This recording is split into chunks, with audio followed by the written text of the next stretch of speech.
Hello, everyone. We wanted to do a quick update. First of all, on China and the coronavirus. So far, everyone is okay, most importantly. No one that we're speaking to has been directly affected. That said, the government over there has shut down a lot of travel. They've kept people from going back to work after the holiday. And so while the facilities that we're working with are back up and running, they are not up and running at full speed. They have a limited staff back. They've had to actually disinfect everything in the factory, we're told. So that took a little bit of time. No specific delays that we've been told yet, but I would anticipate something. I mean, everything over there is being affected at this point.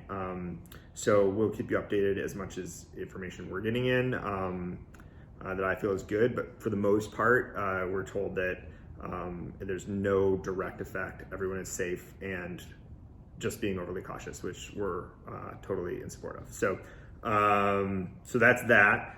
Next, we had a suggestion from Andrew that you'd be interested in some of the numbers that are coming in as far as what damage types are going and being selected, which I thought was pretty cool. So first of all, we are going to be making over 500,000 individual dice, which is pretty amazing. We have 68 molds, which is insane. Way more than we thought. 50 was a lot when we started this project, and we've added all these other things on, so this is super fun. And a couple of the things that kind of stuck out with me, the number one set chosen is Fire, which we expected, but just behind that, in a very close second, is Necrotic as a full set, which was a little surprising. Force, Radiant, and Lightning are the other top five, and really close there. So Fire, Necrotic, Force, Radiant, and Lightning are all right in that like 22 to 2,500 set range.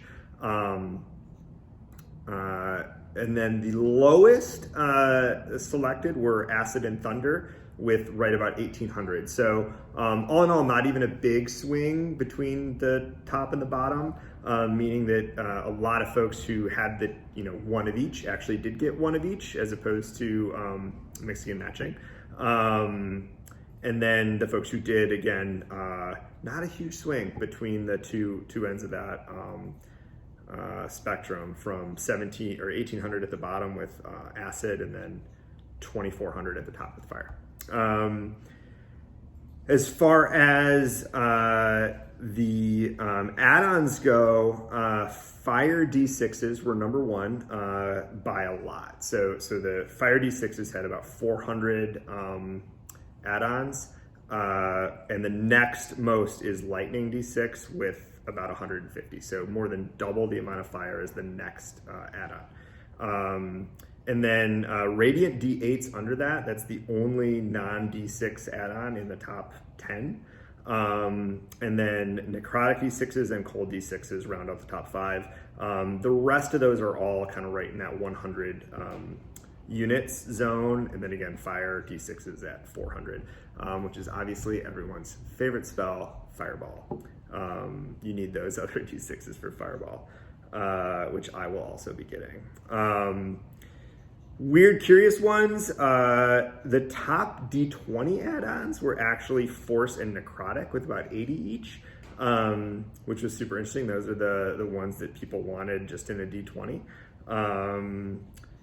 And the lowest selected add-ons were Force D12s and Poison D4s with 3 and 4 units respectively. Obviously those are ones that you don't see a lot, if ever. Maybe some weird barbarian builds with homebrew great axes, elemental great axes or something. Or they just think it's cool and want a complete set. What else is there here? I thought was interesting. I just kind of looked up what the Necrotic D12 selection was. And that a lot of people, there's 30 of those add-ons for like extra Necrotic D12s. So a lot of people throwing that Toll the Dead, which is one of my favorite cantrips. The leather cases, almost evenly split. So between the Havana Brown and the Crazy Horse, it's 84 to 66. You know, not too big of a swing between the two of them. A lot of D12 add-ons in the bottom half. Not a ton of things, like I said, other than maybe a weird elemental barbarian build or magic weapon. Same with the D4s. You know, there's some homebrew potions and stuff that people have going on, but otherwise the D4 add-ons were down there quite a bit.